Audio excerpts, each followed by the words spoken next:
po ninyo sino yung dalawa sa mga housemates, either ex-housemates na or currently nasa loob pa daw ng bahay. Yung sa tingin ninyo, totoong may something between them at may chance na pwede sila magkaroon ng love team if ever ipasok sila sa show business. Yung talagang genuine na may something sila talaga. Hindi yung pakit-pakit lang na closeness. Nasa labas sila ngayon eh. Totoo. Sino sila?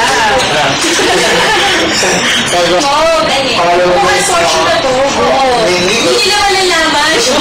Bakit? Ibubuko ko secret lang natin. Ibubuko ko pa ba yung sarili ko na may gusto ay mamaya na totoo?